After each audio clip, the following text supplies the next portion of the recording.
Perkembangan merupakan suatu proses yang pasti dialami setiap individu. Perkembangan ini adalah suatu proses yang bersifat kualitatif dan berhubungan dengan kematangan seseorang. Emosi berasal dari kata emotus atau emover, yang berarti sesuatu yang mendorong terhadap sesuatu.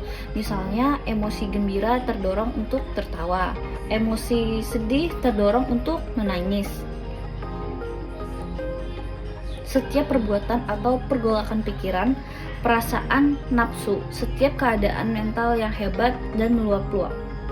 Suatu keadaan yang terangsang dari organisme yang mencakup perubahan-perubahan yang didasari, yang mendalam sifatnya dari perubahan perilaku.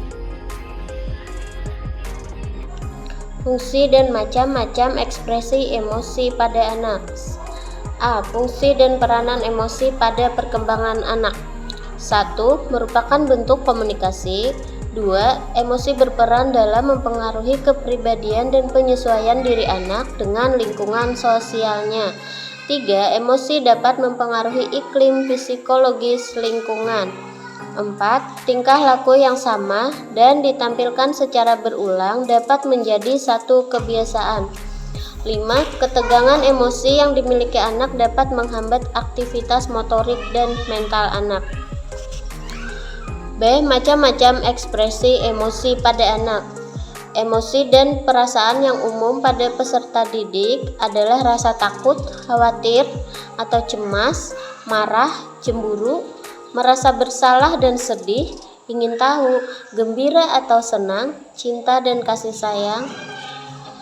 Emosi pada anak mengenai rasa takut merupakan yaitu perasaan terancam oleh suatu objek yang membahayakan.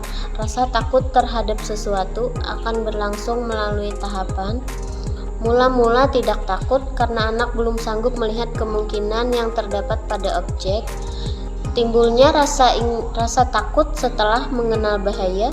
Rasa takut bisa hilang kembali setelah mengetahui cara-cara menghindari bahaya. Rasa malu. Rasa malu merupakan bentuk ketakutan yang ditandai oleh penarikan diri atau minder dari berhubungan dengan orang lain yang tidak dikenal atau yang tidak sering dijumpai. Rasa canggung. Seperti halnya rasa malu, rasa canggung adalah reaksi takut terhadap manusia, bukan pada objek atau situasi. Rasa canggung berbeda dengan rasa malu dalam hal bahwa kecanggungan tidak disebabkan oleh adanya orang yang tidak dikenal atau orang yang sudah dikenal dan memakai pakaian seperti yang tidak biasanya. Yang keempat, rasa khawatir. Rasa khawatir biasanya dijelaskan sebagai khayalan ketakutan atau gelisah tanpa alasan. Yang kelima, rasa cemas. Rasa cemas ialah keadaan mental yang tidak enak berkenaan dengan sakit yang mengancam atau yang dibayangkan.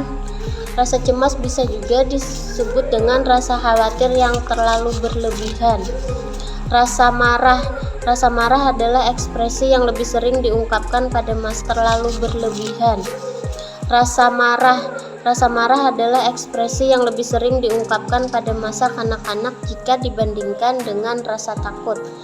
Alasannya adalah karena rangsangan yang menimbulkan rasa marah lebih banyak. Pada usia dini, anak-anak mengetahui bahwa kemarahan merupakan cara efektif untuk memperoleh perhatian dan untuk mengungkapkan perasaannya. Rasa cemburu. Rasa cemburu adalah reaksi normal terhadap kehilangan kasih sayang yang nyata, dibayangkan atau ancaman kehilangan kasih sayang. Kegembiraan. Kegembiraan adalah emosi yang menyenangkan, yang juga dikenal dengan keriangan, kesenangan, atau kebahagiaan. Duka cita. Duka cita adalah trauma psikis, suatu kesengsaraan emosional yang disebabkan oleh hilangnya sesuatu yang dicintai. Keingintahuan. Rangsangan yang menimbulkan keingintahuan anak-anak sangat banyak. Anak-anak menaruh minat terhadap segala sesuatu di lingkungan mereka, termasuk diri sendiri. Melalui rasa keingintahuan ini, anak-anak biasanya lebih banyak mendapatkan pengalaman pada masa kanak-kanak mereka. Perkembangan dan faktor-faktor yang mempengaruhi emosi anak. Saya akan menyampaikan bagian ketiga, yaitu faktor-faktor yang mempengaruhi perkembangan emosi. Ada beberapa faktor yang mempengaruhi perkembangan emosi anak, yaitu yang pertama, keadaan anak. Anak yang cacat fisik akan berbeda pengaruhnya dengan anak yang tidak cacat fisik, karena anak yang cacat fisik akan cenderung merasa rendah diri. Dia akan mudah tersinggung saat yang lainnya menjadikan bahan tertawaan apa yang kurang dari dirinya, sehingga membuat anak jadi menarik diri dari lingkungan, dari persahabatannya. Yang kedua, faktor belajar. Yang ketiga, faktor belajar dengan cara meniru. Contohnya, anak yang perkembangan fisiknya akan cenderung meniru pada orang yang dia kagumi. Misalnya, dia mengagumi ibunya, sedangkan ibunya pemarah. Dia akan cenderung meniru cara marah ibunya. Yang keempat, belajar dengan membimbing dan mengawasi. Yang kelima, belajar dengan pengondisian. Cara mengalahkan atau meredam emosi menurut Rasulullah adalah dengan cara mengarahkan anak untuk membaca A'udzubillahi minasyaitonirrajim. Bisa juga dengan merubah posisi anak ketika marah. Misalnya, anak ketika marah berdiri, maka ajak anak untuk duduk. Ketika anak marah pada saat duduk, ajak anak untuk rebahan. Gaya pengasuhan keluarga yang positif akan berdampak pula pada perkembangan emosi anak yang positif. Begitu juga sebaliknya, gaya pengasuhan keluarga yang negatif, misalnya di keluarga tersebut mengekspresikan marahnya dengan membanting, menendang, maka akan berdampak atau mempengaruhi perkembangan emosi anak itu juga. Demikian presentasi dari kelompok kami.